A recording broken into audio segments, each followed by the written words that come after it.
നമസ്കാരം. പല പുരുഷന്മാരും പ്രത്യേകിച്ച് യുവാക്കൾ ആരോടും ചോദിക്കാൻ മടിക്കുന്ന, എന്നാൽ ഉള്ളിൽ വലിയ ഭയവും ആശങ്കയും കൊണ്ടു നടക്കുന്ന ഒരു വിഷയമാണ് നൈറ്റ്ഫോൾ അഥവാ സ്വപ്നസ്ഖലനം. ഇതൊരു രോഗമാണോ? ഇത് വന്നാൽ ലൈംഗികശേഷി കുറയുമോ? ശരീരം മെലിഞ്ഞു പോകുമോ? എന്നിങ്ങനെ 100,000 ചോദ്യങ്ങളാണ് പലരുടെയും ഉള്ളിൽ. ഇന്ന് ഈ വീഡിയോയിലൂടെ നൈറ്റ്ഫോളിനെക്കുറിച്ചുള്ള ശാസ്ത്രീയമായ സത്യങ്ങൾ നമുക്ക് ലളിതമായി പരിശോധിക്കാം. എന്താണ് നൈറ്റ്ഫോൾ? What is നൈറ്റ്ഫോൾ? ആദ്യം തന്നെ എന്താണ് നൈറ്റ്ഫോൾ എന്ന് മനസ്സിലാക്കാം. ഉറക്കത്തിനിടയിൽ വ്യക്തിയുടെ നിയന്ത്രണമില്ലാതെ ശുക്ലം പുറത്തേക്ക് പോകുന്ന അവസ്ഥയാണിത്. ഇത് ചിലപ്പോൾ ലൈംഗിക സ്വപ്നങ്ങൾ കാണുമ്പോഴോ അല്ലെങ്കിൽ സ്വപ്നങ്ങളൊന്നുമില്ലാതെയോ സംഭവിക്കാം. ഇതിൽ ഏറ്റവും പ്രധാനമായി ഓർക്കേണ്ട കാര്യം ഇത് നിങ്ങളുടെ ബോധപൂർവമായ പ്രവൃത്തിയല്ല എന്നതാണ്. അതുകൊണ്ടുതന്നെ ഇതിൽ കുറ്റബോധം തോന്നേണ്ട യാതൊരു കാര്യവുമില്ല. എന്തുകൊണ്ടിത് സംഭവിക്കുന്നു? The science behind it. നമ്മുടെ ശരീരം തുടർച്ചയായി ശുക്ലം ഉൽപ്പാദിപ്പിച്ചുകൊണ്ടിരിക്കുന്ന ഒരു സിസ്റ്റമാണ്. ഒരു പാത്രം നിറഞ്ഞാൽ അത് കവിഞ്ഞൊഴുകുന്നതുപോലെ ശരീരത്തിൽ അധികമായി വരുന്ന ശുക്ലത്തെ ശരീരം തന്നെ സ്വാഭാവികമായി പുറന്തള്ളുന്ന രീതിയാണിത്.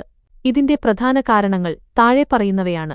കൗമാരപ്രായത്തിലെ ഹോർമോൺ മാറ്റങ്ങൾ, ദീർഘകാലം ലൈംഗിക ബന്ധത്തിലോ സ്വയംഭോഗത്തിലോ ഏർപ്പെടാതിരിക്കുക, മാനസിക സമ്മർദ്ദവും ഉറക്കമില്ലായ്മയും, ശരീരത്തിന്റെ സ്വാഭാവികമായ ഒരു ക്രമീകരണം, ഫിസിയോളജിക്കൽ പ്രോസസ്. സാധാരണ തെറ്റിദ്ധാരണകൾ, കോമൺ മിത്സ്. ഈ വിഷയത്തിൽ സമൂഹത്തിൽ നിലനിൽക്കുന്ന ചില തെറ്റായ ധാരണകൾ നമുക്ക് തിരുത്താം. തെറ്റിദ്ധാരണ 1. ശരീരം ദുർബലമാകും. സത്യം, ശുക്ലം പോകുന്നതുകൊണ്ട് ശരീരത്തിലെ പോഷകങ്ങളൊന്നും നഷ്ടപ്പെടുന്നില്ല.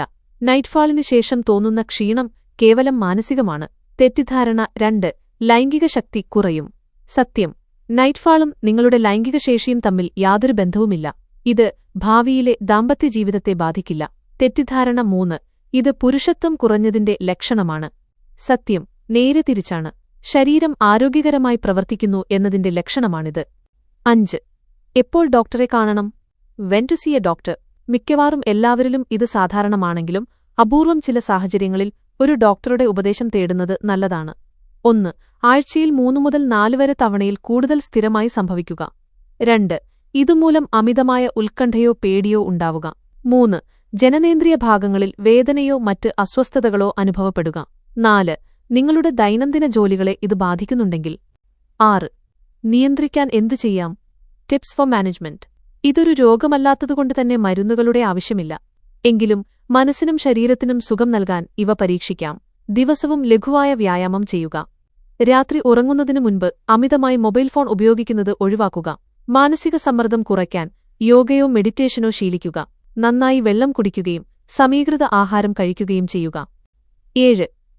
കൺക്ലൂഷൻ. ചുരുക്കത്തിൽ പറഞ്ഞാൽ, നൈറ്റ്ഫാൾ എന്നത് മലമൂത്ര വിസർജനം പോലെ ശരീരത്തിന്റെ ഒരു സ്വാഭാവിക പ്രക്രിയ മാത്രമാണ്. ഇന്റർനെറ്റിലെ തെറ്റായ വിവരങ്ങൾ കണ്ട് പേടിക്കരുത്. ശരിയായ അറിവാണ് ഭയത്തിനുള്ള മരുന്ന്. ഈ വീഡിയോ ഉപകാരപ്രദമായെങ്കിൽ നിങ്ങളുടെ സുഹൃത്തുക്കൾക്കും പങ്കുവയ്ക്കുക. സംശയങ്ങൾ താഴെ കമന്റ് ചെയ്യാം. മറ്റൊരു വീഡിയോയുമായി വീണ്ടും കാണാം. നന്ദി.